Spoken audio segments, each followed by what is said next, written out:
వందల ఏళ్ల క్రితం గాలిలో పక్షుల అరుపులు తప్ప మరే శబ్దం లేని రోజులు. అప్పుడు ఒక ఊరిలో ఏం జరిగినా, ఒక రాజ్యంలో యుద్ధం మొదలైనా ఆ వార్త పక్క గ్రామానికి చేరటానికి రోజులు పట్టేది. మన మాట ఎంత దూరం వెళ్ళాలన్నా మన కాళ్ళే దాన్ని మోసేవి. ఏదైనా ముఖ్యమైన విషయం చెప్పాలంటే అడవులు, గ్రామాలు కాలాన్ని దాటి అక్కడికి వెళ్లాల్సిందే. సమాచారాలు మోసేవాళ్ళు ఉండేవారు. కొన్నిసార్లు సమాచారం చేరేది, మరికొన్నిసార్లు సమాచారం కంటే ముందే పరిస్థితి మారిపోయేది. అప్పుడు మాటలు నెమ్మదిగా ప్రయాణించేవి, కానీ ఆ మాటల్లో ఎంతో బరువు ఉండేది. ఎందుకంటే అదే మాట చెప్పటానికి మళ్ళీ అంత దూరం వెళ్లాల్సి వచ్చేది కాబట్టి. అది మాటలకి కరువున్న కాలం కాదు, మాటకు రెక్కలు లేని కాలం. మనిషి ఎప్పుడూ ఒకటే కోరుకున్నాడు, దూరాన్ని తగ్గించాలి. అందుకే కొండల మీద మంటలు వేసి పొగతో సంకేతాలు ఇచ్చాడు. శత్రువు వస్తే ఎర్రటి జెండా, గెలిస్తే తెల్లటి జెండా. కానీ ఆ పొగలో భావం లేదు, ఆ జెండాలో గొంతు లేదు. నేను క్షేమంగా ఉన్నాను నాన్న అని చెప్పటానికి ఆ పొగ సరిపోలేదు.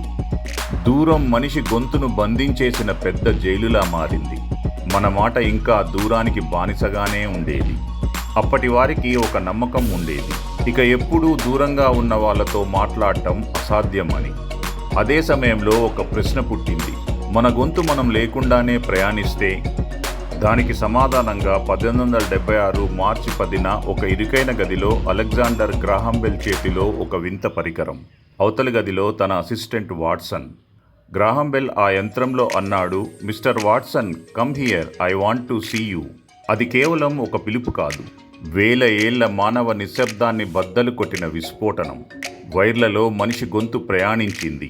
మనిషి నడవకుండానే గాలి కంటే వేగంగా మాట అవతలికి చేరింది. మ్యాజిక్ అని కొందరు, దెయ్యమని కొందరు భయపడ్డారు. కానీ ప్రపంచం ఇక ఎప్పటికీ పాతలా ఉండదని అప్పుడే వారికి అర్థమైంది. నెమ్మదిగా అసాధ్యమనుకున్నది అలవాటయ్యింది. ఇళ్లల్లోకి టెలిఫోన్ వచ్చింది.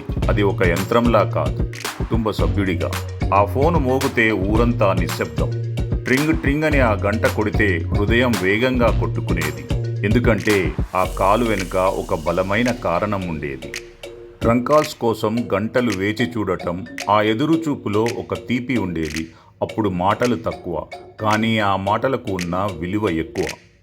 మాట్లాడేటప్పుడు ఆలోచించి మాట్లాడేవారు. కాలు చిన్నది, నిశ్శబ్దం పెద్దది. కాలానుగుణంగా వ్యాపారం మారింది, అత్యవసరాలు మారాయి, బంధాలు మారాయి, దూరం తన శక్తిని కోల్పోయింది. ఆ తర్వాతే పబ్లిక్ ఫోన్లు వచ్చాయి. నాణాలు, క్యూలు, సమయం. మాటలు వేగం అయ్యాయి, కానీ విలువ తగ్గలేదు.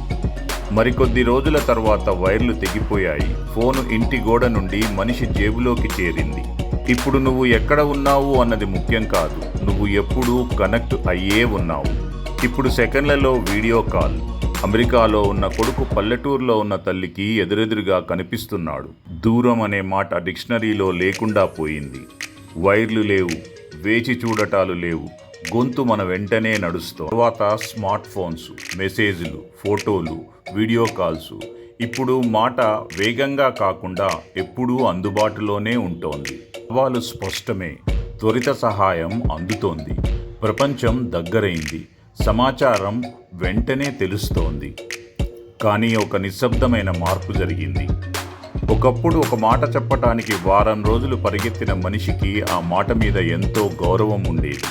ఈరోజు వేల మెసేజ్లు, లక్షల కాల్స్, కానీ పక్కనే కూర్చున్న మనిషితో మాట్లాడటానికి టైం లేదు. మనం టెక్నాలజీతో కనెక్ట్ అయ్యాం, కానీ మనుషులతో డిస్కనెక్ట్ అవుతున్నామా అన్నదే అసలైన ప్రశ్న. రేపు ఫోను అవసరం లేకపోవచ్చు, కేవలం మెదడులోని ఆలోచనతోనే మెసేజ్ వెళ్ళొచ్చు. ఏఐ మనకు బదులుగా మాట్లాడొచ్చు.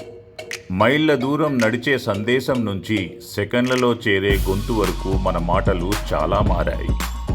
ఇప్పుడు ప్రశ్న ఇది కాదు, మాట ఎంత వేగంగా వెళ్తుంది, అది అర్థంతో వెళ్తుందా లేదా అని.